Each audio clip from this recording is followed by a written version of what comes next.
Ladies and gentlemen, the LCK Summer 2018 promotion tournament all comes down to this, a best of one to decide who will go through between MVP and KONGDOO Monster.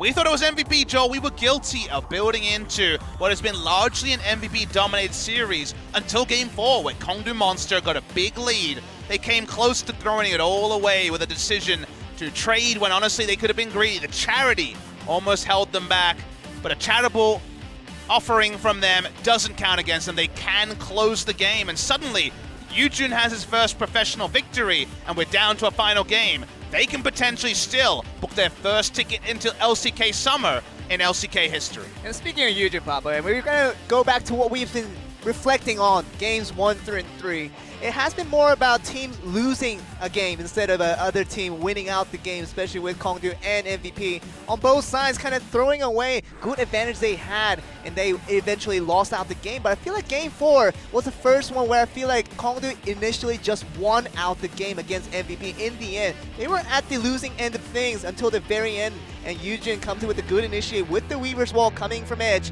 and that has been the last team fight that got really a deserving win of KONGDOO Monster in the end. I agree. Early game, very much cleaned up. I think they parlayed it into almost closing the mid-game. Things did extend out. That was questionable. Didn't need to go 52 minutes, but the right victor in KONGDOO Monster. That means Yujun will retain his spot.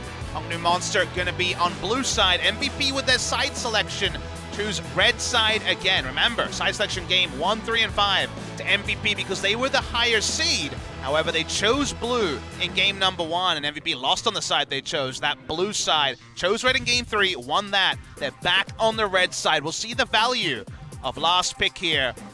My first prediction was that the Pirate would jump up in terms of priority after in game 1 falling through. It has. It'll be banned, first banned by KONGDOO on blue.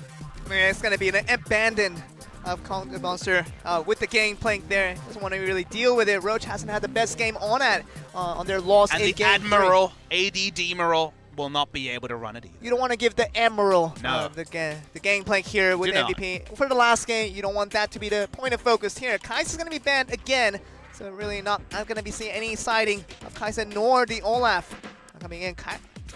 Actually, the Karma ban coming from the very end with KONGDOO. They don't want to deal with kind of the bad memories they have faced with for most of the times here. And I like this one, Joel. I love the Talia ban. They gave away mid lane priority. KONGDOO won a mid game from some good use of the Weaver's Wall. Edge was on point with that. So really like the Talia ban. The Cassiopeia wasn't working into it. Caitlyn and Morgana are up. Which one do you prefer? Answer for KONGDOO Monster is the Morgana. Seems like they stuck with the Jinx pick from games 3 and 4, even after their loss in that previous game 3, but stuck with the Morgana.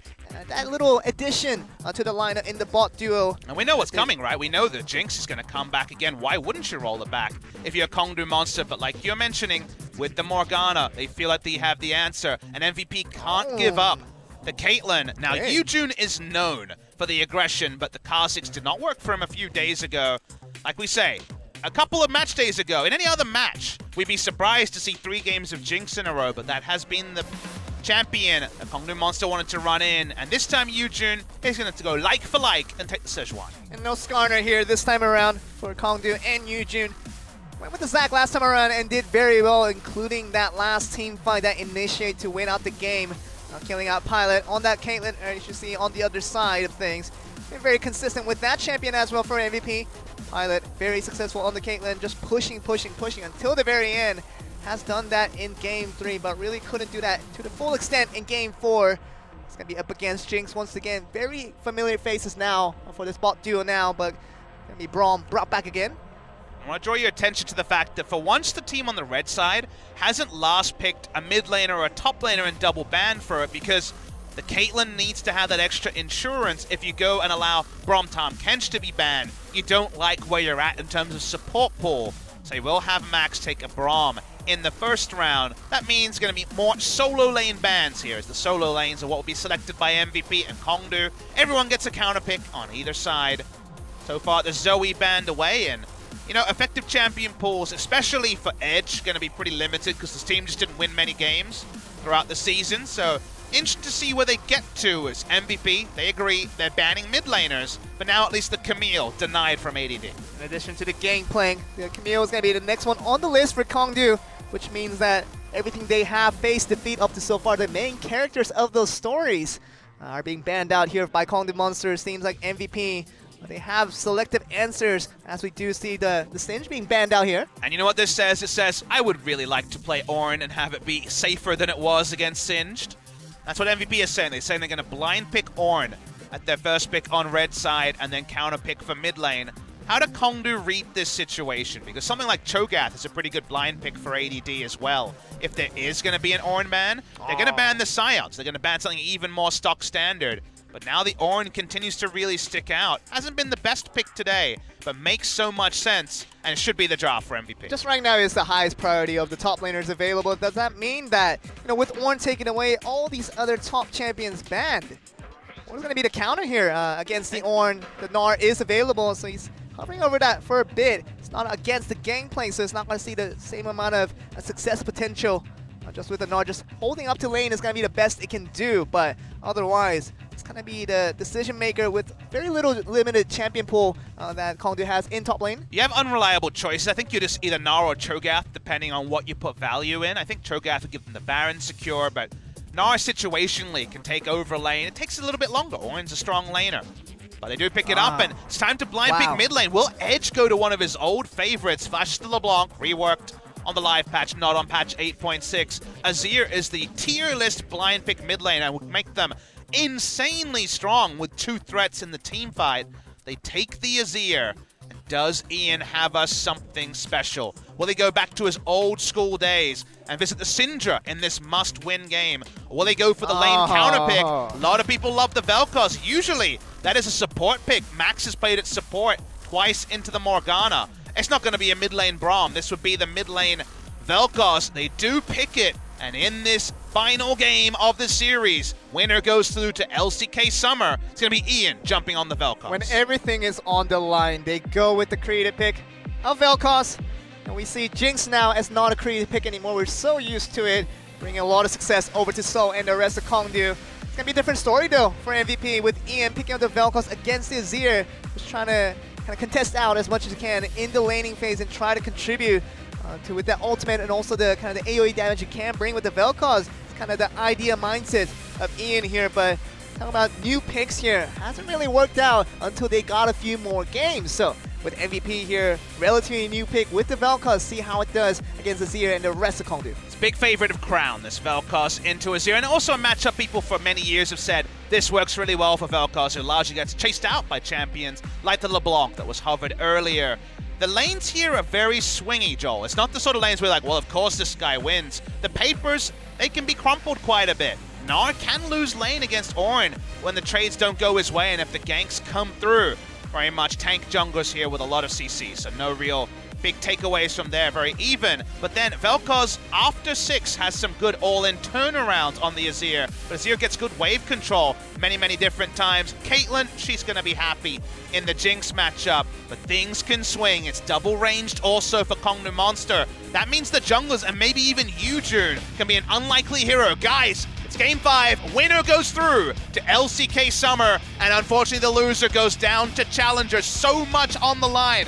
Everyone here wants to remain in the LCK, with only teams around the world that have to fight for that summer spot. Who will win the fight? KONGDOO Monster, can they come back and be the Kings of Spring for the first time ever? Or will it be MVP and their unbroken record in LCK? Let's get into game.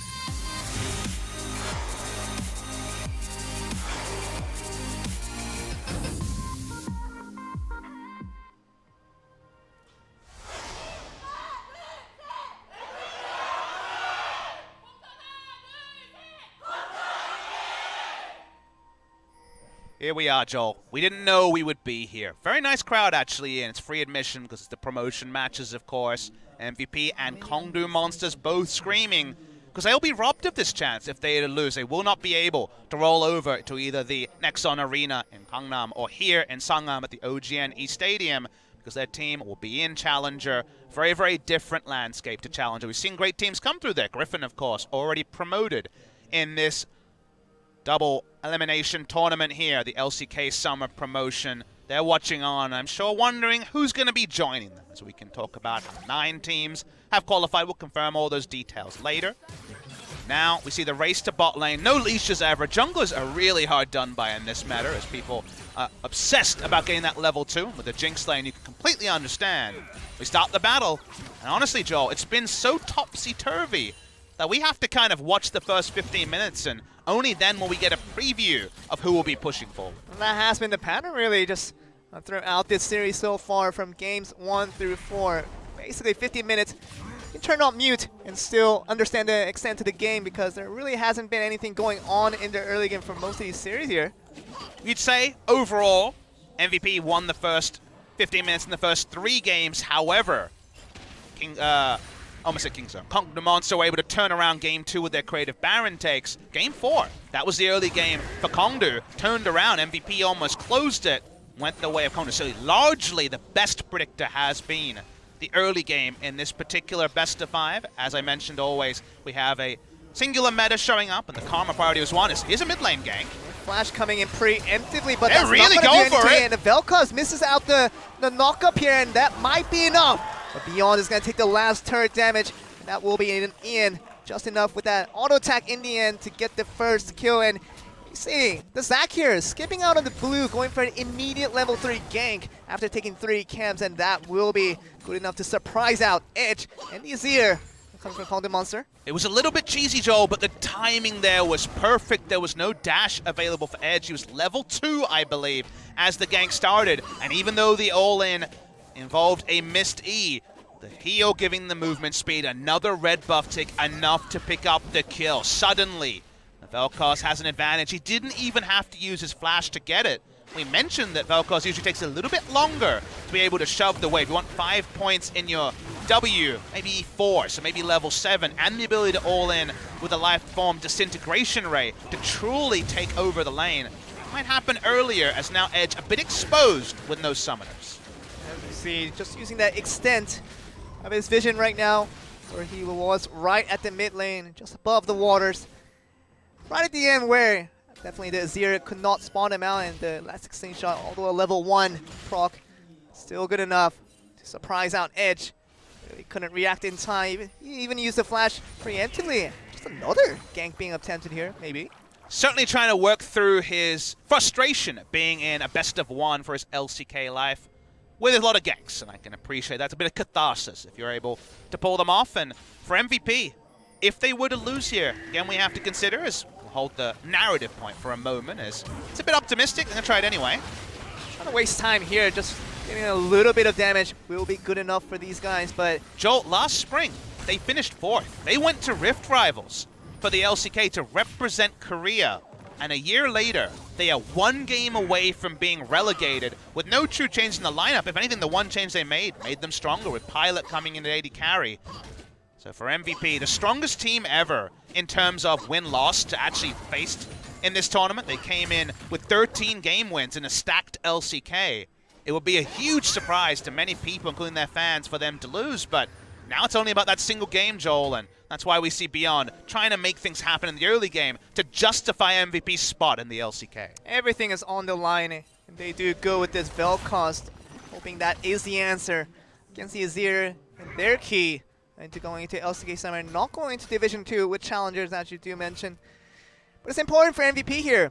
They have to view themselves as a team that just has to be KONGDOO. They can't just remember on the old days of where they were at 4th place, representing Korea at Rift Rivals, but those days are past now. It's a different MVP, same members essentially, but still a very different MVP with different propositions. But you just have to view games one at a time. And here, it's the one game they really need to win out here. The Monster have been better and better in this promotion tournament. Their 14 best-of-3 losing streak, of course, to end the season, could ever have gotten a team 2. Beyond trying to creep in, will be spotted by a nice lane ward placed by Roach. Has his flash as well. It's going to be a big waste of time for Beyond. Eugen coming for the cover here, and still level 5. Yeah, 5.5, but not enough to sap any experience for level 6. Zac is level 5 as well, so it's not going to be any ultimates coming through. Zac is just trying to go in as much as he can. Mega Gnar. Okay, that's going to be the ultimate coming in from the Ornn here.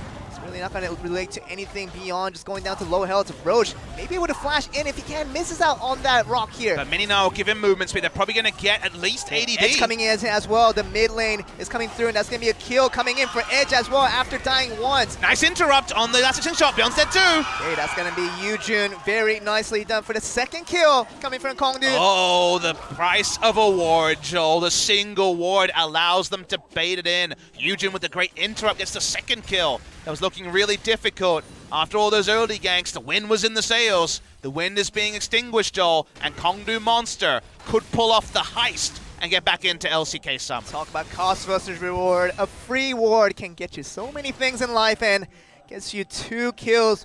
I feel like MVP, we're very confident in their interactions here. Yeah, we just have to fast forward we have to fast forward to show you the value of the ward. The timing there, beautiful. The Mega Gnar was built up. That was the moment when MVP say, okay, we can't get a kill, let's back away. Nowhere to go through the commotion. AD takes that extra turret shot, it ramps up so much damage onto him. He will die eventually, as Roach will just get into Mininar and get movement speed and take him down. Edge was also there for the collapse. It was Yujun interrupting the elastic slingshot that really allowed for this great gamesmanship in the 1v1. We haven't seen this side of Yujun, who just outperformed Raze consistently in solo queue, but could never make it translate into the highest level. They may deny the highest level from MVP with this victory here. And you talk about the likes of Yukao coming from KT Roster and also these very superstars. BDD was once just a solo queue laner. It's true. And he had his days, and Yujin, I feel like, could be just one another person hey, with a little more experience. Look, I'm not going to allow myself to opt into this particular story here. We're getting into Bjergsen is better than FLICKR territory there. BDD looked really good on CJ, but his team was a little bit too heavy. Not saying he will be ever good as BDD, but Yujin, with a few more time on the lane here, and maybe if he gets to the LCK. Your papa can't sit here and nod when you're telling that story. I'm sorry, I can't do it, but I appreciate the attempt. All right, but Yujin doing a lot better than Roach for this series. And I feel like he's got the very valuable game 4 win here. I think the coaches will excuse the 9 losses in a row if he turns around and they win a best of 5 and keep their spot. So at the end of the day, can only say doing very, very well in this early game. Soul farming up. CS numbers very even on the bot side. It's been all about the top side and that ward in particular. MVP ward coming through it from Roach. No jungle involvement this time around. Zach is there farming out the rocks here, and it's going to be more about KONGDOO just kind of reacting to the initial interaction they did receive at the top lane, where 2 kills did go along the way of KONGDOO Monster. Yujun. Now he's feeling frisky and playing around lane pressure. Azir had already left the mid lane to join him in, so for a blue buff steal here. Not even going to keep it for himself, he's going to give it over to Edge here. But it's nice to see the team react. Jinx walks over, kills the blast plant, makes an ultra safe move. There was information for the side of MVP through the control ward, but no ability to collapse. The lead in mid lane, not actually translating much, and it's, it's Vel'Koz, he's a control mage. It's very hard for him to spread his lead to other lanes. No LeBlanc to make a play like that. His roams are not to be known for. Good start, bit of a CS lead, free access to level 9. The bot side, though, with the Jinx free farming, definitely a bit of a concern as the game goes on. And it also seems like Secret is having a lot more comfortable time down in the laning phase compared to when he had the likes of Braum and the other champions that didn't work out for him. But the Morgana, the comfort level to the maximum for Secret here. And it's, whenever your Secret's comfortable, it's going to be Soul feeling comfortable as well with the Jinx. It's never always the easiest transition, because the big thing about Secret was he played, I believe, 16 games of Tahm Kench in the regular season, went 2-14. It was obviously, I need to protect Soul, but man, our team's not doing a lot of winning. I'm not saying his Tahm Kench is bad, just the pick wasn't working, and in general the team wasn't coming together. Adjusting to a range support is actually harder than you think, because you're a lot squishier outside of the Black Shield, and you're often using that on your allies. So credit to him for really putting it together. He's making the range support work. The laning phase has been good. Bit of an attempt at a snipe there, but not going to lead to a steal. Beyond will pick up the first Drake of game number 5. Okay, Cloud Drake for now. Just a wave clear here with the ultimate coming from the Ornn. Otherwise, another pickup of objective here from Yujin, getting the Rift Herald. Might just pop it right here on top lane when everybody kind of is focused around the dragon that they just got from MVP. See what he does, but Yujin is still traveling around, knowing that the dragon just has been taken. He's going to go for another jungle camp here, but focusing back on bot lane where Yeah, just going back. See how it does here. Just smite absent from Yujin. Was not gonna take away that Raptor from there, but just all in all, talk about objectives being taken. Yujin being very proactive about his movement. Obviously, the Cloud Drake has been taken away, but at the same time, the Rift Herald being taken, that could lead to the first turret of the game. Might be a surprise to our viewers. Usually you think, yep, plop the Rift Herald into the bot lane, get the AD carry out of lane, that's the gold standard. If you can use this Rift Herald from KONGDOO Monster in the mid laning phase and force Vel'Koz to rotate second, oh boy, it's much more tricky to get the full value out of Vel'Koz. If he has a vision lead, a turret lead, he can just pop over a wall and unleash that ultimate from terrain safety. Can be just obscenely powerful, but if he's forced to go into longer lanes, eminently gankable. Speaking of ganks, Zach's gonna go in here beyond.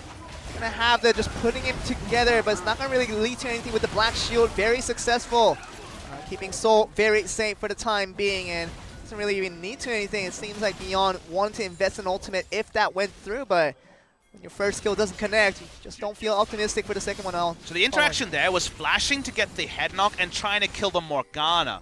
But she flashes away. They don't actually link up the knock of heads into the knock up from the Braum ultimate into the trap to have enough damage to kill her.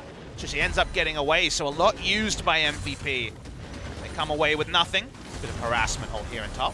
He's gonna go back to mini R form here and trying to go for damage as much as he can. Edge is going to feel relatively safe against Ian, who has been trying to harass the Azir from his opposing side, but really can't do that when the jungle pressure is kind of everywhere else around the map except the mid lane. So how you feeling, Joel? We are in game number 5, 13 minutes in, your first series here. Jump in if you guys at home join us later wondering. Atlas very under the weather. You can go to his Twitter at AtlasTV and see that he's actually shown photos. Either he's a really good actor or he's very, very sick. So not joining us today. Joel heroically stepping up and taking over the reins in your first LCK casting day. How are we feeling? Because this could potentially be a long one. We're coming off a 50-minute game in game number 4. Are we staying strong or are we fading? How are we doing? We're doing all right. I mean, for the fact that, I have been called on SOS, literally. We sent out the Joel signal on Discord. It's like the Batman signal, but I said it doesn't really have a symbol. But we're talking about, me coming in here and just having to cast this game. It's been a unique experience. Obviously, I've casted, various titles in the past, but LCK, as long as I've been kind of established in this scene, just really casting it is a definitely unique experience. I've been enjoying it so far. Obviously, getting carried by you feels great as well, Papa. I don't know. I'm getting the Joel carry over here. You got your carry pants on big. Usually just carrying us in the translation, but today, showing so many multifaceted. Then guys will have a team interview afterwards that Joel can once again put his carry pants on. Waiting for that Rift Herald use. We thought it might be earlier, but another gank going to happen bot side. Black Shield getting early, so it's not the great timing coming in from the Black Shield, and that's going to be Morgana going down. What didn't work last time, but Flash was down. They make it work that time, so get the gank. No objective to take around it. A lot of turret damage to be done, and now Yujun says, I'm going to force you to walk over, and not a moment too soon, the Rift Herald about to time out. Be summoning down in mid lane, as you did mention. Getting the Vel'Koz out of lane early would be the best proposition for KONGDOO Monster here. Azir with the fast wave clear, just trying to get the Rift Herald rushed into this mid lane turret. And yeah, the rush is pretty apparent as it was very deep, and he actually gets to hit the backside before it charges the first time. And when it comes to Rift Herald, that doesn't work well for Shelly, who taken down only does about 500 damage to the mid lane. I mean, the heavier you are, the bigger you fall. I mean, apparently. Yeah, that's what you're supposed to be. And that doesn't necessarily always apply to League of Legends. We have some pretty interesting exceptions, like Corki can buy boots for some reason. Oh my. He flies. What does he need boots for? He has rockets, though. Yeah, but he has rockets. Doesn't need shoes. Just for fashion statement. Well, the brown bag's the fashion statement taken by Pilot in this game. And the laning phase extended. First thought there is advantage to Jinx. But I'm waiting for a team fight. I'm waiting for how do we get the maximum out of the mid lane Vel'Koz. 2 games to support Vel'Koz, 2 losses. This time the mid lane Vel'Koz specifically into the Azir as the counterpick. Works in the team fight and the end of the laning phase. But team fights, none to happen in the first 16 minutes. 4th stack didn't come through from the Braum passive. Pilot with the long range. Tried to get that 4th one to get the stun up there, but right now you see Zach just chilling down in that control ward, feeling very comfortable about his position. Okay, now he's going to be spotted here, just walking back to the line of vision that KONGDOO has, but it's going to be Yujun now. Just seeing that the Zac was around, just trying to provide cover in case. Go for anything crazy here. Doesn't really feel like they're threatening more than just damage. Get a lot onto Soul. Maybe that'll do the job for them. They don't have the Vel'Koz roaming down like Karma or Trundle were in previous series to guarantee this turret. And Yujun there, just biding his time. The sucky part of being a competitive jungler is when you just try to be a bit of moral support around the turret take. Beyond moral support could be very valuable as Yujin reveals himself and not a moment too soon. Okay, that's gonna be good enough for Beyond to cancel his electric slingshot, and Ian's just gonna be wasting his time down here while the Azir keeps pushing, and Ian's just gonna head towards the next Drake here, and the Ocean Drake will be the next one on assignment for MVP. Well, it's slower solo coming through, as for a moment there it seemed like Zac would have to do it himself. Gets a bit of pity from Ian, but at the cost of quite a lot of mid-lane turret damage, as you were mentioning, Joel. They give them complete supremacy. Ian has cleanse, he feels strong enough to walk up, but never feel good about that trade. And turret damage mid and top lane for KONGDOO Monster is standing gold, but not standing gold that can be acquired just yet. Talked about chip damage that went towards the investment that Ian went towards the bottom lane to help out Beyond to get that bot gank, but didn't really come through with Yujin being in the presence. He had to flash awkwardly, Roach. We missed that one. That was off screen. Thank you, Observer, for showing us that he got caught up, I guess, under turret by a searing charge. Maybe we'll get a replay, but probably not going to be too central to this game. Gonna get another siege here in bot lane, especially with the Caitlyn and the Braum. And leaving lane, clearly very, very costly. Just walk up, try to DPS it down. The jungler is still here, and basically from full health, it is the turret claim from MVP. First turret comes through with Yujin and Edge just trying to do the same in this mid turret here. Edge can try ulting just for pure damage. Okay, Yujin's gonna just take a little bit of damage. Works out though. Okay, but Ian still has to be a little more careful. There's gonna be other teammates joining in the fray here. But there wasn't enough threat onto the mid laner there. Okay. Speaking of threat, gonna be shorted. Amusingly, their soul flash too early. That was a bit of a comedy of errors. Could have been, but definitely could have been better safe than sorry for that occasion, and so safe for now. Really going to be more about Edge. Can he and his teammates push out the mid turret? That will be the first objective. We'll call that one a Game 5 flash, where you're like, I just need to not be caught, please! And then it's, well, awkwardly, he didn't need to flash at all. A lot is on the line, Papa. It's like, you lose this game, and you have to play about 4 months in Division 2. You're not Division 1, you're not top class. You're going to be the next one best after that. And you can definitely see that was wearing on the mental side of Soul with that particular play. Remember, Ian just ulted and didn't have to lose his turret, so he was able to swap an ultimate for, now what, a minute, 2, 3 minutes of turret life. That's a very good value trade. So a couple of flashes down. Roach we saw off-screen, Soul we saw on-screen, and had a bit of a laugh at. But they can just weather the storm for another 3 minutes, continue to roll down. Here's Soul. He's not too perturbed about his misplay. They'll push through mid-side, and they're very close to cracking this mid lane out of turret. You have to mention that he is running out of flash, and he's going to stay safe for now. Sees the ward being planted right there with Roach.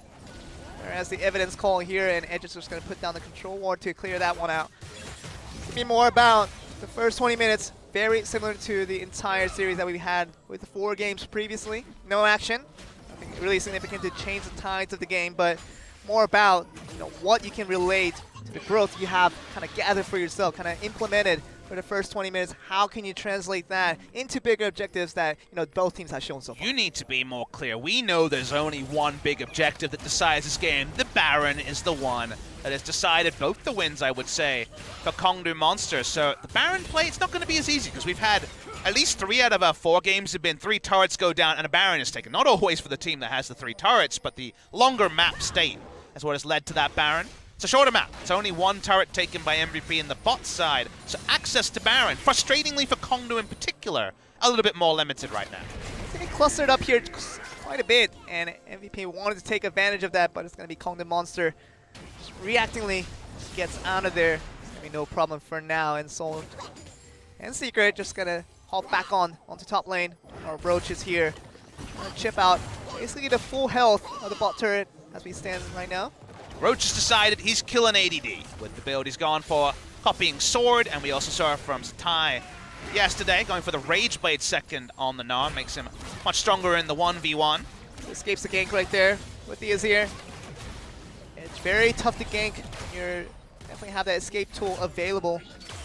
Secret just going to take the ultimate to his face, but otherwise, not really a problem from KONGDOO Monster. Just trying to defend out this top lane, which is also, we have to mention, it's very much full health.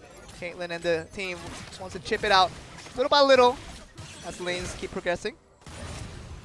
But we know, we're still foreshadowing. We know the Baron play will probably decide this game, and it's been a slower early game because it's that best of one for your LCK summer spot. Completely understand. A bit of passivity. Remember, Soul's flash is still down. Is that going in here? And that's going to get the ultimate. It's going to be successful, and Soul is going to be dead in a heartbeat, and that's going to be going down. You know, we talked about Secret going down. Maybe it's okay, but when you talk about Soul going down as a Jinx, something that's very less acceptable for the side of KONGDOO Monster. And a decisive Zac engage is what allowed Yujun to end game number 4. A decisive Zac engage there. Able to take down the Jinx, speed up the tempo of the game. Second turret 100%. Gonna roll down top side. In the early game, not a lot of AP, the Black Shield, just a bit of magic damage and it's gone, so able to DPS through it, get the kidnap. Goodbye, no Flash Soul. That ends up being the delayed punishment for the overuse of the Flash earlier. Speaking of use of Flash. Cleanse is going to be coming through, and that's going to be Ian getting out for now, but it's going to be extension, another Flash being used by the side of MVP just to get out of there. That means that Ian stays safe, and the mid-turret is still alive. But there is something to return to now, so it feels like Jinx and Vel'Koz, because they have no escape, are those two champions who have to be closest.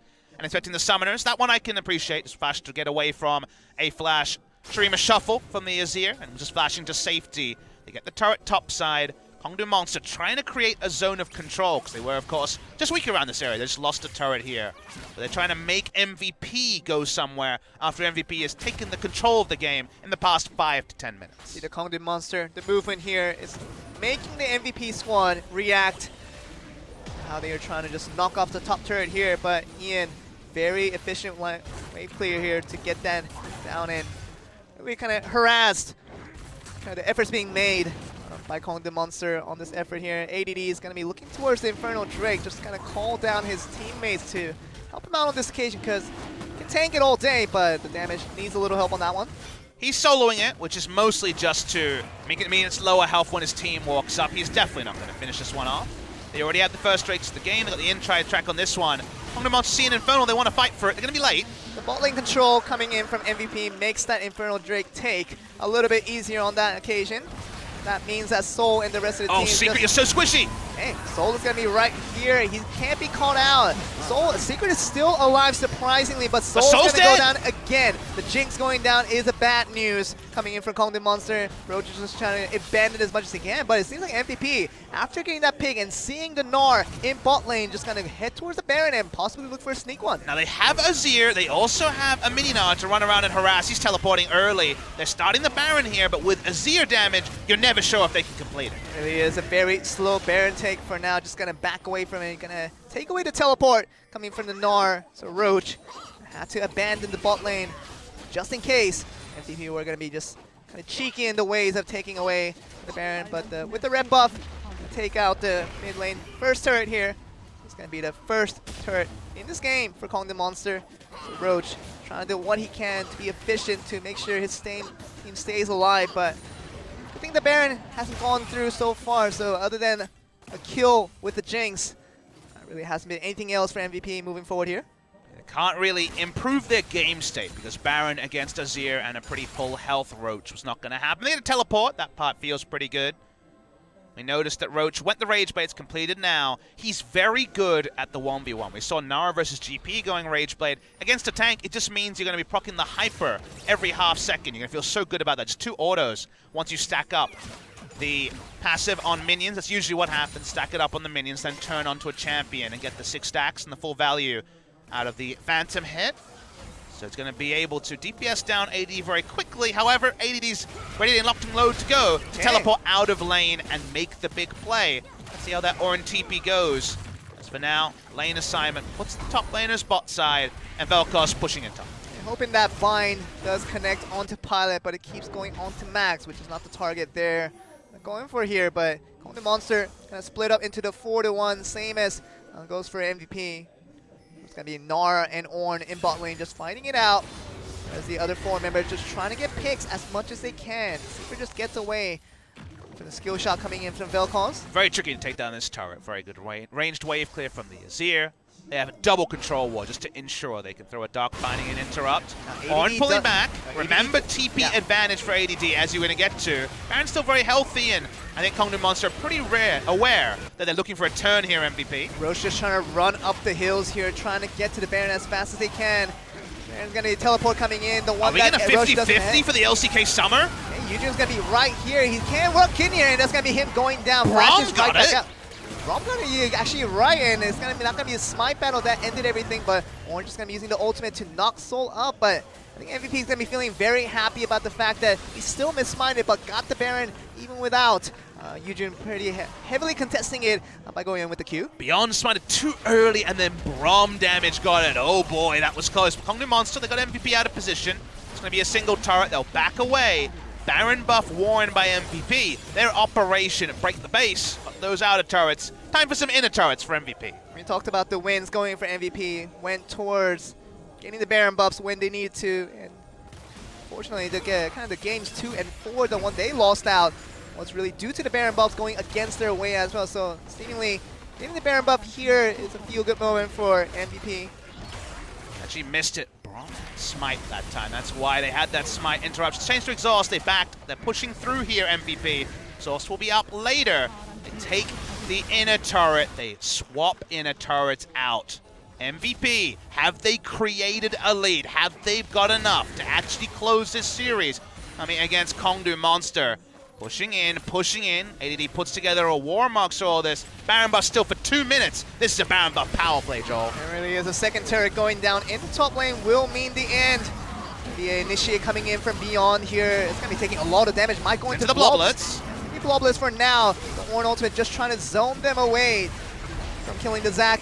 The ultimate coming from the Jinx. Does almost enough damage, but it's not going to be quite enough to knock the Zac down for a second time. But more importantly, it's going to be KONGDOO Monster losing another turret, the second one in the top lane.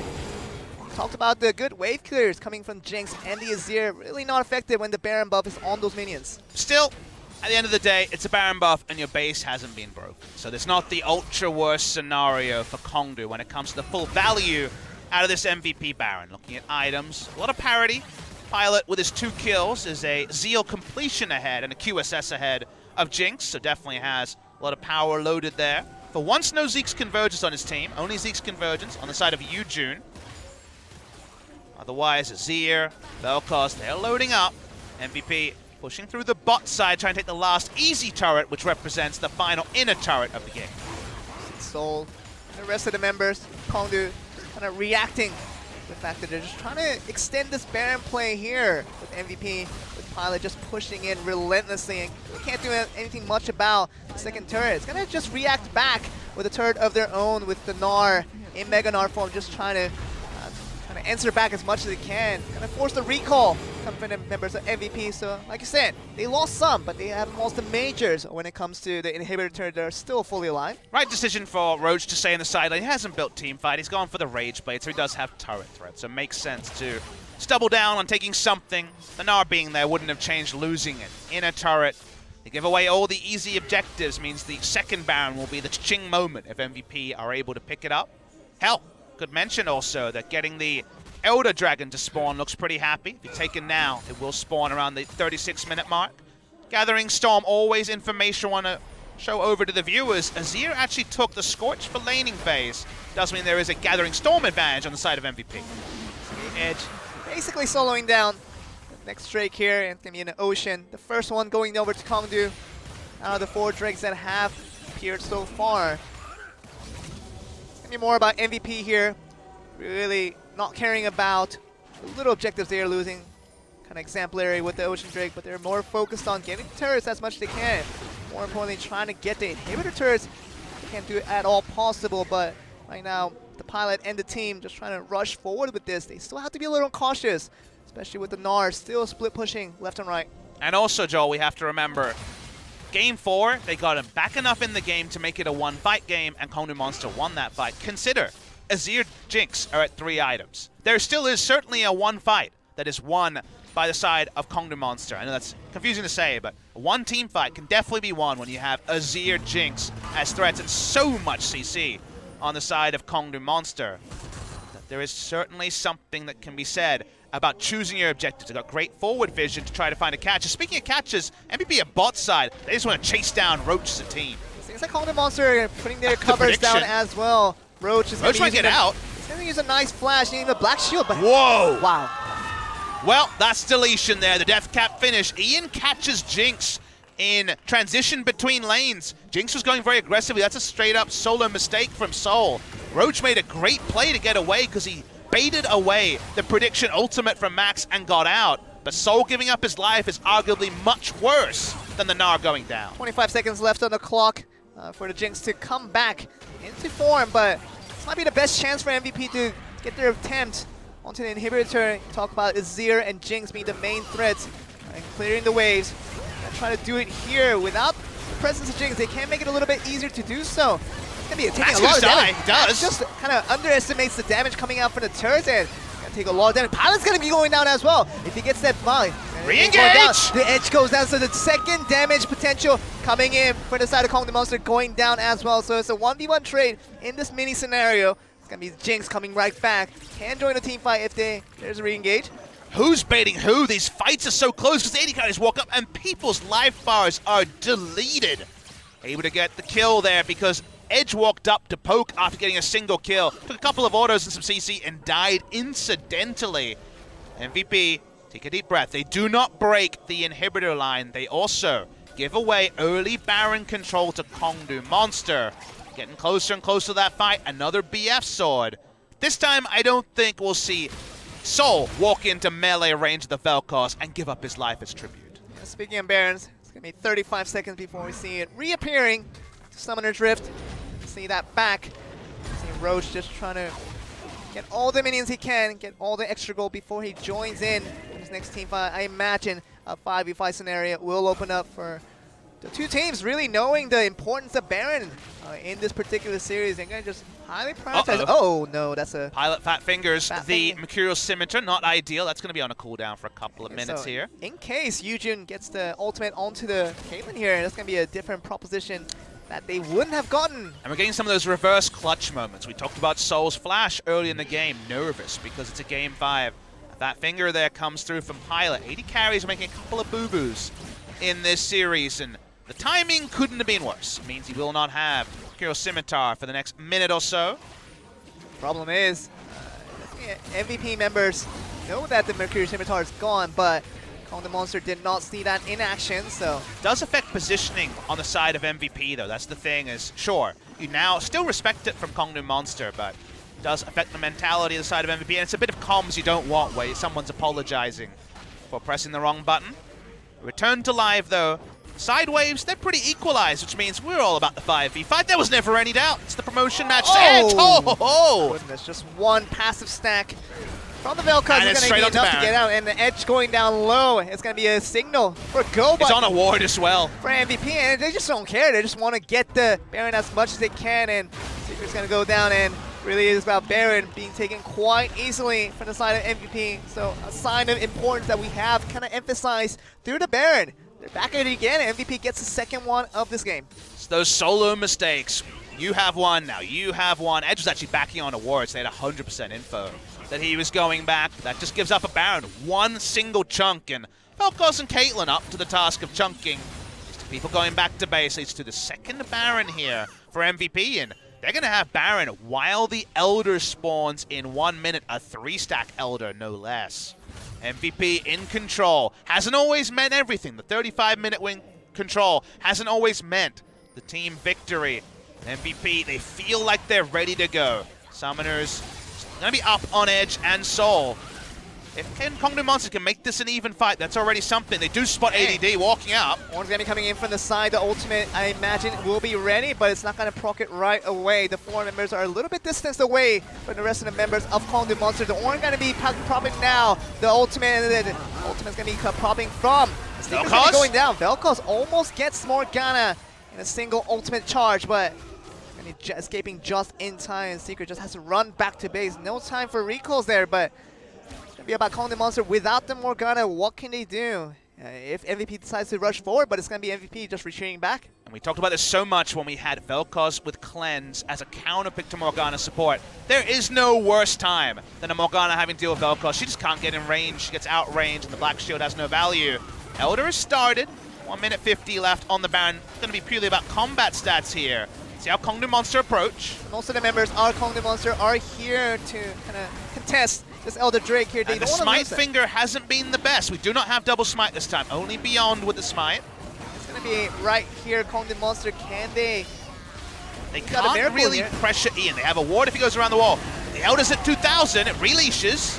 Okay, Eugen just going to go for it, but he's going to be holding on to a multitude of The CCs. team's not with him. The team doesn't advance when Eugen advances. Should be Elder. Vel'Koz picks it up. What is with the smites today? But they get the Elder. They still have the Baron. KONGDOO Monster allow Eugen to go forward. I don't know where the communication fell away, but it certainly wasn't a team decision to go for that contest. Now they have Elder. Now they have Baron. Now it's 5v4. What can MVP do? ADD could switch over to teleport and try to close this game with a TP, but I think they can just roll up and take at least an inhibitor. In addition to what you were saying, Eugen is still out for the next 18 seconds, and that will be enough time for MVP to make a hard push, especially with the Caitlyn and the Vel'Koz. That's one Q. Yes. Sold down to 50%. Black Shield trying to stay him alive for a bit. This The inhibitor Vel'Koz turret- is Science Joel. They take the inhibitor turret. Inhibitor turret goes down. The inhibitor is going to follow suit right away, and that's going to be the next one for MVP. Just collecting in their pocketbooks of everything they want to relinquish before they get the eventual victory. But it seems like MVP, with so much advantage in terms of objectives, that's carrying them forward big time in this 40-minute mark that we're about to approach. So many times, unfortunately, the Rageblade Gnar hasn't been able to split because the map has gone away from him. He's a team-fighting Gnar. He hasn't gone full damage, but a couple of those Qs hit, and they're on such a short cooldown from the Vel'Koz.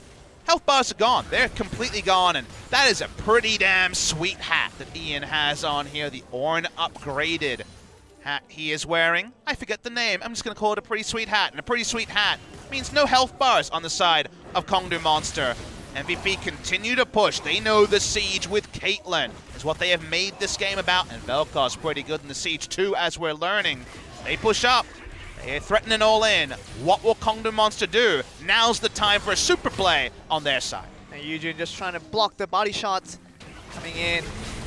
Out there, but it's gonna be Sony Ornn ult. ultimate coming through, and the Vel'Koz ultimate putting a lot of Eugen's damage onto dead. Sejuani, and it's gonna go down in an instant. ADD going back for the reinitiate. Soul And Dice game is Soul Dice over. coming to exhaust, and that's gonna be one more damage coming through. Just flashes out of there, just gets into Flash Seju auto. Pilot. Just one more damage onto there, and that's gonna be the burn damage. Might be killing out the soul, but really doesn't come to the case. Inhibitor falling down. Will they go for more here, MVP? They could Trying to potentially zone do the it. backs. They do interrupt Secret. Okay, Jinx Soul's gets gonna go away. back. Yeah, Soul's gonna be back here, so knowing that information, they're gonna stay put to make sure they stay on track. But Edge is gonna be hit by one Vel'Koz skill and gets down to full at half health. Is kind of what we were trying to kind of predict what we're gonna be seeing for the rest of the games here. Vel'Koz is a big target in addition to Caitlyn that we haven't seen from the previous 4 games, but in this game 5 they're in for a surprise factor they haven't expected, and here they are, have to just make a little more contest in addition to Caitlyn to face against Vel'Koz. Problem they have, though, is that KONGDOO Monster can't really think about targets. They're not assassins. They're medics. They're trying to help their people not go down. They're not getting anywhere near the Vel'Koz. He's just throwing out Q after Q, and people are dying. Speaking of Qs, Oh, the Vel'Koz going in. It's in range for the ultimate, and that's going to be with the help of Zac going down. Soul's going to go there, and that might be the downfall of KONGDOO Monster, and they might see themselves. But we're going to see a Azir trying to put out the super damage onto it, but Pilot Not gets enough. in range to get against the Gnar, and that's going to be one more damage going in. Eugen's going to go down. That's going to be a wipe coming in from KONGDOO Monster, and that might be MVP. 10 kills ahead in this objective they have. They're going to be just pushing forward with the minions, and there's no contest, and that will be MVP. We're going to see them back in LCK Summer. it was the longest road that MVP could take, but MVP will be fighting in summer. KONGDOO Monster cannot make their debut in LCK summer season. MVP will wonder how they got here, but they will be oh so happy to reminisce after today that they were able to win this best of 5. They went the full 5 games. KONGDOO Monster were not far away, touching distance away from their debut into a summer season, but this MVP team that joined in summer of 2016 will retain their spot unblemished into 2018 summer, and see the emotion on the face of Beyond. He was the one through his close-cropped haircut to show that the pressure was getting to him. The tears will flow on both sides. MVP just good enough to make it through. They will be the 10th LCK team to register their spot. And sadly for KONGDOO Monster, 3 years in a row, they felt this feeling before. Gotta give it to KONGDOO though. They put out the best fight possible against MVP, who were the favorites coming in. You know, voted by many people across the kind of the viewing audience that MVP should have won out this a lot easier than they actually did. So KONGDOO Monster, credits out to them. They put up a big effort, and it seems that, you know, once they have another challenger coming up, I could see them back in LCK Summer. And we tip our hat to KONGDOO, like you mentioned. They are this awkward team that has never been good enough to retain top 10, but too good for Challenger again and again. They have always been 10th to 12th when it comes to professional teams in Korea, and this time they are 11th. They finish 11th, and sadly, that means they will not join us in summer season. We will, of course, go over the bracket, and we will have a team interview to talk about some of the ramifications here. We'll watch the replay of some of the highlights of this game. No MVPs, of course, in this tournament. Great gank, level 2, WQ, but no E on edge, means he has no escape available to jump away. And Beyond's action in the early game did eventually lead to MVP having a pretty sizable map lead. This one, a bit of a blooper on their side. I really thought that Roach getting the kill, in addition to getting Zach on the top end of things, would have been a big start for the side of KONGDOO Monster, especially with Eugen doing so well to cancel out that electric slingshot. We thought that it might be a beginning of something good coming in from KONGDOO Monster, but it has been halted short. Talk about the Baron importance of what we've been seeing throughout the series has come true once again. We see these team fights. They're only a minuscule of what the big picture actually was. It has been about the Baron. It has been about the Elder Drake that has followed the Baron take. And it really just contributed to a falling snowball that has built up bigger and bigger as time went on, as just one take right here from the Brown Smile. You talk about just going forward with the next take and the next take. That eventually gets you closer. And there were mistakes also, Joel. We have to talk about mistakes like this. Consider that Jinx is running into 4 tanks. She can't kill them all. She has no front line. Shouldn't have been going through the enemy jungle in that case and was taken down. And that's to be expected. Again, we were fighting for the 10th place team, the last team to qualify for LCK Summer. The greater mistakes in the final game were on the side of Seoul and KONGDOO Monster, and also so many times Seoul has had the good news stories for KONGDOO, just about available to close it out. MVP very clear here in terms of most valuable player. It goes to Ian. Great performance on the Vel'Koz to justify the 5th pick. The objectives rolled in, MVP just better on the day, but like we said a couple of times already, this is the closest KONGDOO were by far. They have rolled over in promotion tournament after promotion tournament when it came to summer. They didn't roll over today. I know it's a very hollow thing to say, but I hope that after all this, they can sit back and say, we gave it our best try, and damn it, we were close. We talk about the talented players that are in this roster of KONGDOO Monster, with Seoul, obviously a famous AD carry in the Korean community, and you also know Edge, who has proven himself time after time. We talk about Eugen as well, kind of a new face that we haven't expected too much out of. Finally won a game. And really has shown, ended on a good note in the LCK Spring, now going on to Summer as a challenger. I'm sure he'll be making a lot more appearances than he ever does, and once we see them maybe back in summer, then he might just put up a little more forth going into this. Well, Joel, if you need a chance to get a glass of water to really prepare yourself for a team interview that will come after this, please take it. We look over the numbers. Twitch chat love numbers, no zeros here to lull at. Least damage goes over to the Zach. What's he even thinking about on the side of MVP? But at the end of the day, we knew Azir and Jinx had the damage threat, but Jinx getting caught again and again means she's outclassed the tune of 2 times damage by the Caitlyn. More value out of the Caitlyn, she's safe.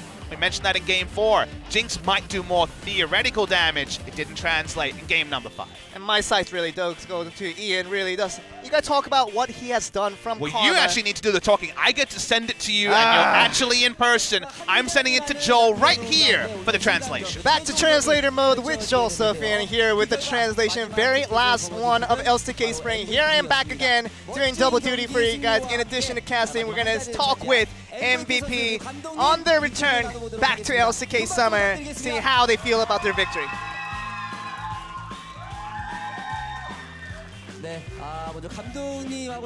Let's talk with the coach for a bit. Finally, you get to put a smile on your face. And we talked about tears falling off. Nah, it wasn't really tears, it was just sweat falling from my forehead.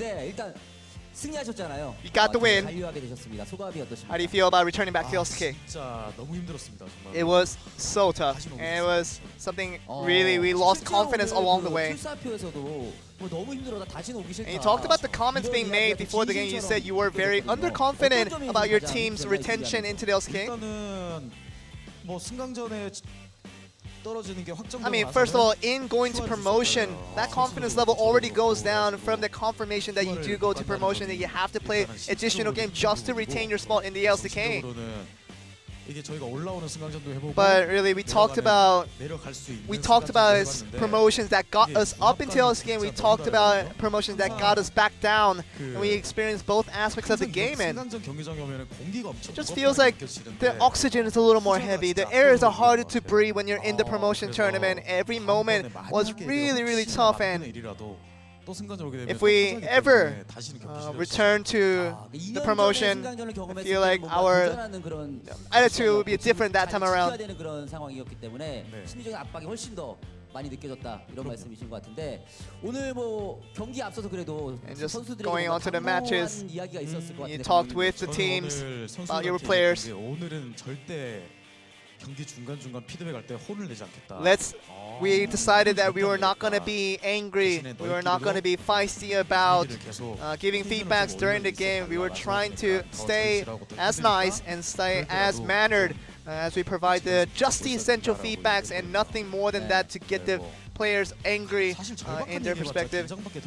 But you talk about being in a hole and you being just in a corner that you have to just overcome as players, and I know what they were going through, so really a big credits to them as well. Let's go over to the brighter story of things. You won, and now you can do a lot better in next season. How do you feel about that? Promotions are over, but we don't get a lot of break before we get to the next split with the summer coming up. There's nothing to do, but we have to practice after on. I know the players are so exhausted right now from the promotions, but they have to get back to practicing, unfortunately. But I feel like, maybe a 3-day break will be something that a player needs. It feels like the players are kind of in disagreement with such a short break after such a struggle in the promotion. I feel like if I rest for a long time, I feel like my form goes down. So I would like to get multiple breaks, short breaks. Instead of having one long break, we're going to have multiple short breaks, and that could be a little more efficient. ADD was gang plank was really important. How you pull that off. 그래서 오늘 경기를 앞두고 뭐 솔로 랭크에 대한 이야기도 나올 정도로 solo queue rankings was under the conversation. You feel like you were proud of your performances today. Other than game 3, I don't think it was great. I feel like game 3 was the only game I felt good about myself, but the other games I feel like there were many aspects where I could have improved on those individual plays that I remember in my head. I just feel like something that I have to keep in my heart to make sure I remember onto those things so I can carry on to this. Let's look at some of the highlights here from AD. It's the ADD Emerald, Joel. Get his name right. He's ready for this one. It's about 4v1 scenario. Staying alive on this one with the help of Morgana. We were actually just going to abandon him, but we figured out he was the Admiral, and we just decided to keep him for one more round. It's even funnier because he's the Admiral if you're a Korean, which, I mean, they respect the Admiral, Papa. That's true, that's true. You were showing a little bit of tears in the booth beyond.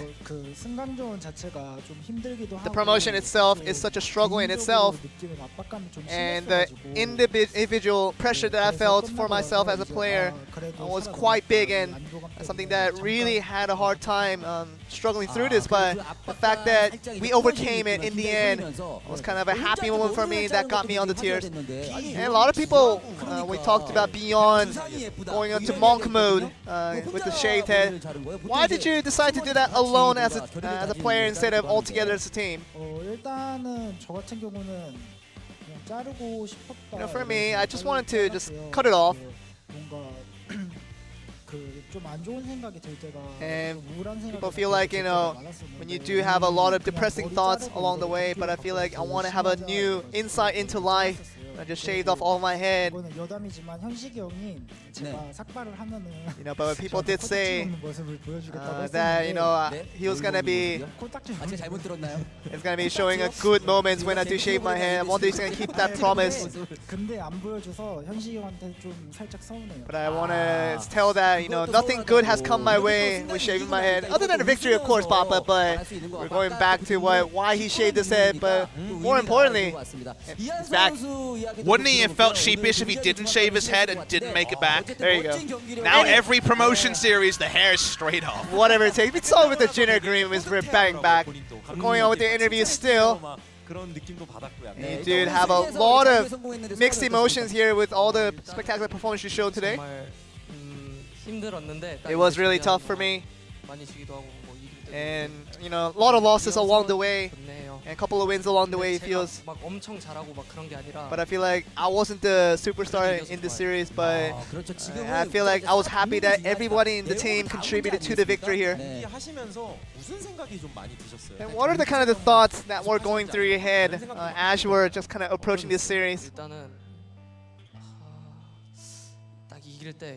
You know, when I won after Game 5, you know, I was trying to think about what I should say in the interview. Really not much thoughts in the head when you have such a surge of emotions going back ways. Did you feel like, in what point did you feel like you won the game? You know, we thought after getting that kill in mid lane, but whenever you do get an early kill with the Vel'Koz, just becomes a carry machine. It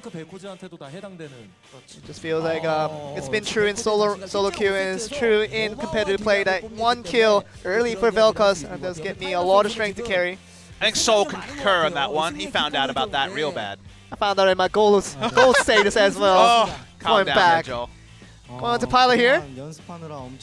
It was really tough to practice, and you know, it was really much of a struggle for all of us here. But you know, getting the win feels great though.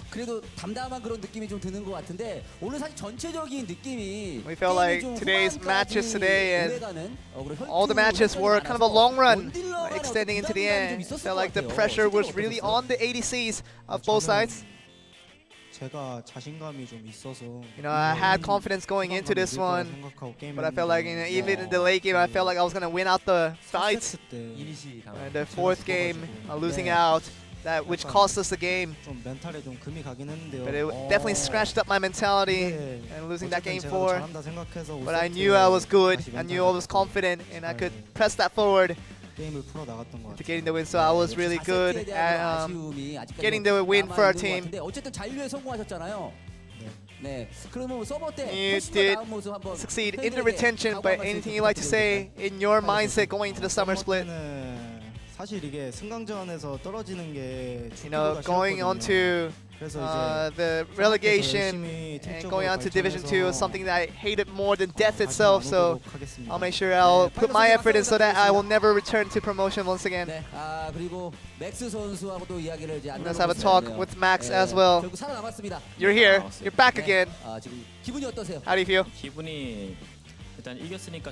It feels good to win, obviously, but our performances, especially my individual ones, haven't been very satisfactory. But I feel like I need to work harder in preparation to go to the summer. Just feels like MVP overall has been a very bright-minded team, and just feels like everybody's really positive about things. But I feel like who was the most positive member in the game here? Feels like Ian was the kind of the biggest, kind of the morale raiser for our team. I'm sure you had to kind of negate out the negative feedbacks during the games, depending on the coach. And we got the feedbacks across for most of the games here, but he's not a type of guy that, you know, gives us a lot of negative feedbacks. He tries to be positive and tries to care for our mentality. But I feel like the pressure was really on him to make sure that he wants to do a little bit better as a coach to make us stay in this LCK here. We talked about Ian being the morale raiser here. But in addition, who do you feel like was a big contributor in your victories today? But I feel like AD carry is the biggest carry, obviously, but I feel like the top laner stood stable very well, and that kept us in the game, in the running here. We're gonna go on to ADD here. Speaking of him, feels like you have been kind of hardcore on the practice route of things. I kept one can of beer in my refrigerator in case I win today, and I think it's ready to go from the back to my refrigerator to get pop off with that beer. What brand do you think? Cass? I mean, you can't argue with me on the beer aspect of things, Papa. You know the story. Joel does not partake in beverages. I definitely do not. Beverages is not my thing. But going on to back to the interview here. Any last words? You are back at the summit. Any last words you want to say? A lot of people here, despite the rain heavily falling down, all the supporters still here, strong and loud. Here for you today. I know that the fans have struggled just as much as we did as players and coaching staff. And of course, we had a struggle, and I know that we're not satisfied with the performances itself, although we did get the victory. And it really wasn't just an outright win for us getting in the 3-2 aspect of things. We are in the promotions. It wasn't good enough of a stage that we want to bring you guys in, so we want to present ourselves as a better team so that you guys be able to see us in more important games than the games that we have to kind of risk of falling down to the second division. So we just continue to ask for support to make sure that we just want to continue to give you guys the best performance we can. Just another end of the interview here with MVP, and here I am doing double duties for today. And Papa, it's good to sit on the song that you give you the interview really just right beside your arms. You can send it right back to me over here. That's what we can do. And it just wouldn't be the LCK without MVP. They got the crazy picks. They throw it Baron. They're wonderful to watch. They'll be back. MVP and Jinna, they definitely are weird and wonderful to balance out some of those giants at the top of the table. And the scary part you remember is with Griffin looking really good and MVP just about getting in, two teams are going to have to be in relegations again in summer. We have a bumper crop of teams in the LCK. We'll show you, of course, the finalized lineup very shortly. But that's it. LCK Spring and all of its ramifications are over. No more Korean League of Legends for a couple of months. With that ending, of course, we can confirm that MVP will keep their status.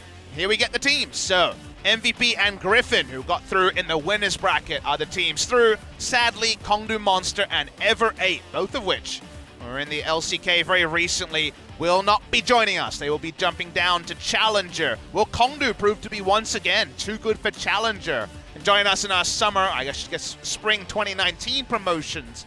That much remains to be seen. Hopefully we'll have a slide here to confirm all the teams that are in. Let's see Griffin here. Definitely a much better team compared to MVP in going through this summer promotions. And that's it, guys. That means that's all we have. Guys, like I said, we'll be back in summer. That is, of course, a couple of months away. No official dates. We have to get to first order of business, and that's Joel. Thank you very much for joining us. We're all about hearty handshakes here. Your first LCK cast, a great job. And guys, you guys at home, we're ready to wrap it up. Have a lovely time with MSI. Have a lovely time with the LPL final next week. The Korean League of Legends, that life bet that we've had for so many years. It ends here. Don't worry, it starts up after just a short break. So guys, thank you very much. Waiting on the Korean casters, they're the ones who truly close it out. But Joel, any last words? Anything that I want to talk about is that I'm glad to be here, making the LCK debut, and we'll be back on The Voice on Discord and removing my face away from the camera to give you guys the best translations in NA and in Korea all together. So don't worry about that. I'll be back in the next season. Beautiful visage. You'll be back with the translation next season. Join us then. Thank you very much.